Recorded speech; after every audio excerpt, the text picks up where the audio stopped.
Bonsoir, bonsoir na peuple angolais comme congolais partout vous allez. Na pesi bino mbote ya mingi. Bandeko na ngai lelo na kosolola muke na ba commentaire oyo tozolanda na ba réseaux sociaux oyo ezali ke koswana ezali entre congolais na angolais kofinga na oyo ezosalema. Na ye pona finga moto te, mais na ye juste po na éclaircir bino. Bandeko na nga bolanda oyo na koloba na bino. Na yoki ndenge bozo finga, ndenge bozo loba na landi bino. Mais bato mingi ya mayele te oyo batangi te bango nde bazokota na ba réseaux sociaux bazoloba de n'importe quoi selo baposa na bango. Ba oyo bazali ba débriard baza koluka bazoloba de n'importe quoi. Namoni na téléjournal na Congo alakisi ndenge baza kobeta ba congolais. Mais c'est faux. Mais wana ezalaki na prison ya Viana. Bato wana bomonaki baza kobeta.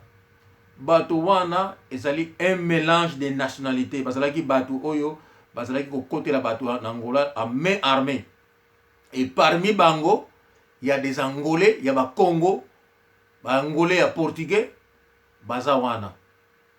Soki naza na bonne mémoire, parmi bango, po bakanga bato ni surtout wana, ezalaki petit moko ya Angolais, akoli na Angola, azali ba Congo nde, abomisaki grand frère na ye, akopéraka na bato, oyo bakotelaki grand frère na ye, tant bakoteli grand frère na ye, babomi grand frère na ye, yaka seniki non, bakoyibaka grand frère na bakimi. Babomaki grand frère na ye, tant ekomi na police, bayekomona ke non, mwana bango ya ndako akopéraki na bato. Banquete yaki grave na police, esalaki non, bayako découvrir que non, ba paya, bakoyi kokotela bato. Donc bazalaki ba Nigérien, ba pays ba West Africain wana, y compris ba Angolais. Bato wana. Ça fait 5 ans passés, si vous avez la bonne mémoire, c'est en 2012 hein, ou 2013, si vous avez la bonne mémoire. Et ko kamusanga lelo Angola abengani bato soki côté ni soki combien de personnes, de 1000 personnes ou de millions ngana yoki. Mais kuna na Lunda Nord, est-ce que ba bengani kaka ba Congolais? Ba bengani ba Portugais, ba kangi ba Portugais, ba kangi ba Malien, ba kangi et colonioso. Mais bino posa ko parler sur les Congolais. Mais pourquoi posa ko parler te sur ba Portugais, ba Arabe ou ba matina vi ba zongisi bango? Posa ko parler sur les Congolais. Mais Congolais na frontière. D'autant ba ko bimisa bango ba bimisa wana makoloka c'est fini. Mais ça na bat ou ba tina ba avion. Ba Nigeria ba kena ba Nigeria tout ça. Bande ko nanga. Bola ndanga malamu hein. Peuple congolais bozala kanano mayele. Botala ka information te.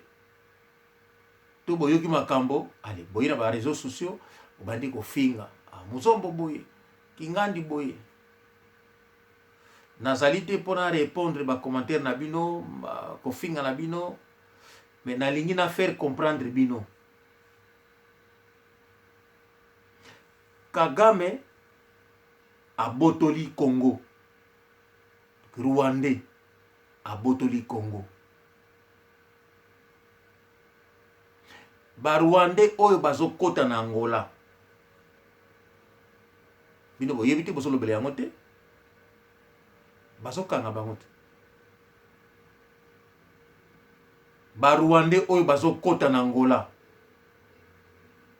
Bazokanga bango te. Mais Kagame soki azobeta ba carte na ye. Lokola botoli Congo, alingi ba trouble wana aya na yango na Angola. Mais non kokoka te parce que Angola za informé neso bazosala. Joseph Kabila azaki na Angola, tant ko négocier, Angola alinga tinde na Hague. alingaki asuba na kiti. Naza ko informer peuple congolais Kagame devant l'Angola aza muke. Ce que lui il fait au Congo, il ne peut le faire qu'au Congo. N'Angola a kokate. Je me souviens, tangu moko na répondaki Kagame na Kikongo na biso ya Angola. Kikongo ya Wiji. Pona makambo Kagame alobaki sur l'Angola, alobaki les Angolais sont dirigés par les Chinois. Namboka naye, il a son propre peuple. Au Bazali, Batanga. Il n'a pas besoin de Chinois na Rwanda. Les Angolais ne peuvent pas parler, ne peuvent pas se mêler. Que les Angolais va se mêler dans makambo ya Congo. C'était Kagame alobaki yango. Tofinga Kagame te. Mais posa ya Kagame ekokokisama te. Peuple angolais a bengani batu na Lunda Nord parce que na Angola na biso pe toza na même cas. Ndenge Rwandais a occupé Congo, l'Angola aussi est occupé par les Cap-Verdiens, par les Santomé et par les Katangais aussi. Oyo bayaki poto sale sabango, lelo ba Katangais wana ba komo kotika banzela pour nini ba Congolais ba kota ba sala mabe. Ndeko na ngai Angola ezali ko changer. Banda dos Santos Alongwe ba vrai Angolais bazali ko récupérer Angola. Nazo fongola bino bazali ko récupérer Angola. Ba oyo bazali ba malfaiteur bazoya na Angola ba kanisi ke no bangonde ba ko sala oyo ba ko sala na Angola te. Histoire oyo kala mingi te ko sila. Les Angolais ont souffert aux mains de Santomé, aux mains des Cap-Verdiens, aux mains des Portugais angolais, des Métis portugais angolais.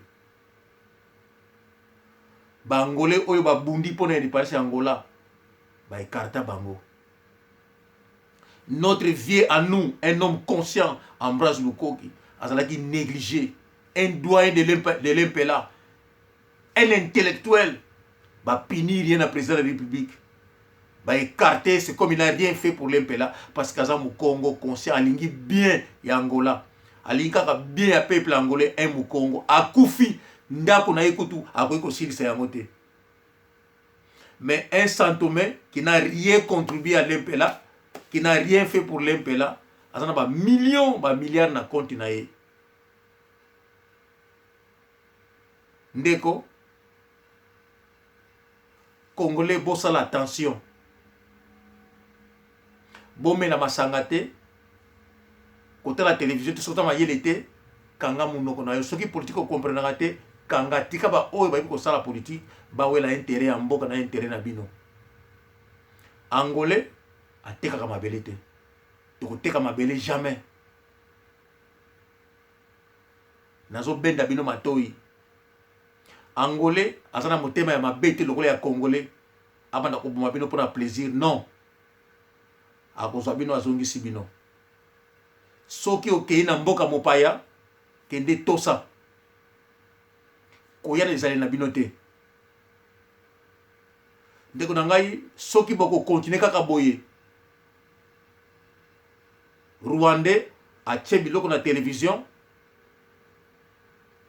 Allez, bino bo se soulever. Bo finga Angolais. Bo sa ko se soulever te, bo benga na Rwandais. Angola ko boma bino. Na yebisi bino, na bendi bino matoi. Angolais awela ka intérêt ya mboka na ye. Kuna na Lunda Nord, ezalaki rempli de Congolais, rempli de Santomé, de Cap-Verdiens, même ba gouvernement angolais, ba kira ba ndikira bango na boteka ba diamant. Économie Angola eza kokweya. Ba vrai Angolais ba zubo konzi. Ba lingi même les gouverneurs faut kangama. Ba officier militaire faut bango tu ba kanga bango. et bakokangama, ils vont payer. Basalaki nini pour bato na bakota. Bato na ba machine. Mais on est l'économie ya mboka, ba diamant ya mboka. Vous nous dites que Congolais akoya na ye, ba niko so ba diamant wana, ba niko timo yango, akena na Congo. Ale Congo ko fana ko banzala. Di ndeko na ngai, ba ndeko na ngai, to se comprendre. Rwandais oya azosala na Congo, ozalaka na Congo kuna. Na Angola bakokoka te. Kagame, Angola is not Congo. Congolese are not Angolan. You invaded Congo. You are ruling in Congo. But we promise you, you never rule in Angola. We know what you're trying to do. But every Rwandese that will be caught in Angola will be killed. You'll never succeed. The day we walk to Rwanda,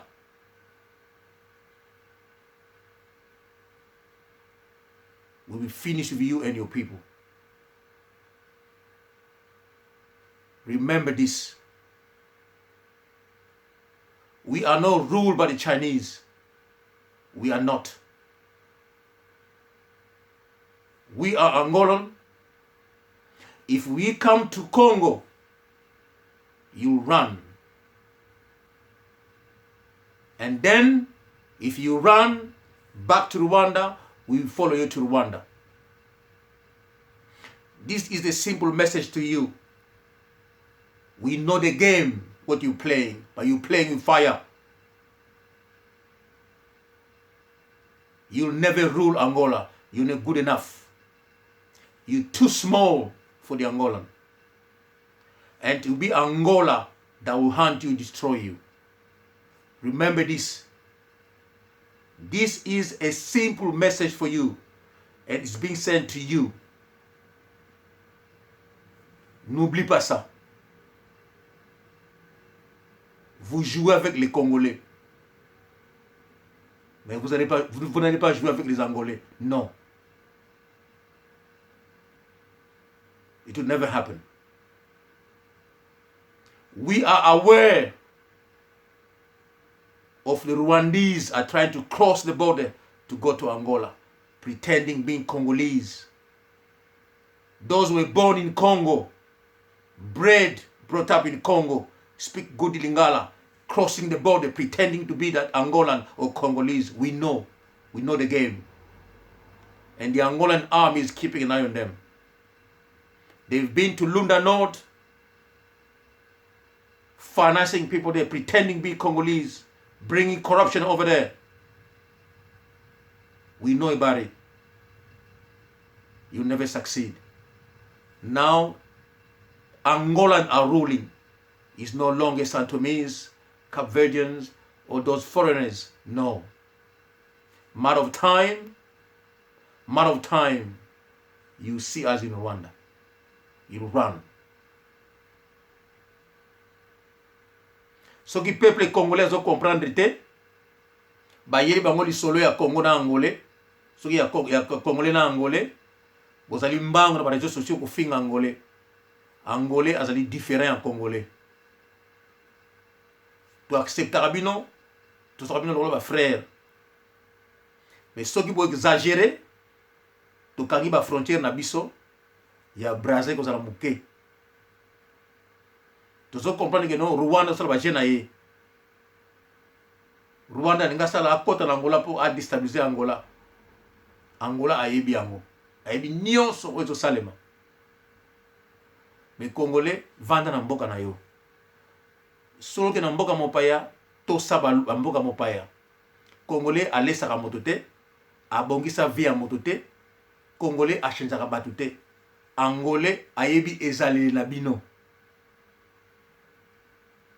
Oyo ezalaki message na ye na yango na pesa na peuple congolais.